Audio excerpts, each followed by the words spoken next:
नमस्कार. PCMC न्यूजच्या निवडणूक विशेष कार्यक्रमात मी श्रेयस ढेरे आपल्या सर्वांचे मनपूर्वक स्वागत करतो. आज आपण आलो आहोत प्रभाग क्रमांक 25 वानवडी येथील शिवसेना उमेदवारांशी खास बातचीत करण्यासाठी. मी ॲडव्होकेट धनश्री मारुती बोराडे, शिवसेनेकडून थांबलेले वानवडी प्रभाग 25 क मधून. महापालिका निवडणुकीत शिवसेना भाजप तुटलेली युती यावर आपलं काय मत आहे?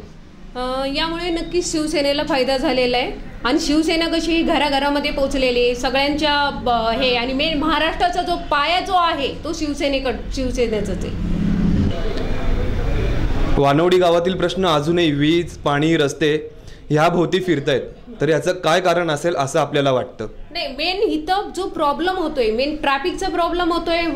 जेव्हा 7 वाजता 6 वाजता जेव्हा लोक घरी यायला निघतात, ते फातिमानगरपासून ते फातिमानगर नंतर परत जांभूळकर चौक, जगताप चौक, त्यानंतर साळुंखेवार, ABC फार्मची इथे एवढी ट्रॅफिक होती की लोकांना घरी पोचायला मेन आहे ना तिथून जे आहे 1 ते 1.5 तास लागतोय. मेन जो सगळ्यात पहिला प्रॉब्लेम जो आहे तो ट्रॅफिकचा प्रॉब्लेम आहे.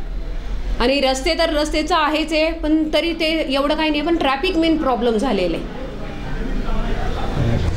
निवडून आल्यानंतर तुम्ही तुमच्या प्रभागातील कोणत्या विकास कामांना प्राधान्य देणार आहात? माझा मेन तो ट्रॅफिकचा विषय असेल आणि आरोग्यासाठी जिथं सरकारी आरक्षणची जी जमीन असेल तिथे आरोग्य केंद्र, OPD चालू करायचं आहे आणि मेन योगासनाचे केंद्र आम्हाला चालू करायचे. वेळात वेळ काढून आमच्याशी बातचीत केल्याबद्दल धन्यवाद आणि आपल्या पुढील वाटचालीसाठी PCMC न्यूजकडून शुभेच्छा. मी श्रेयस ढेरे, कॅमेरामॅन रोहित भराडेसह PCMC न्यूज, वानवडी, पुणे.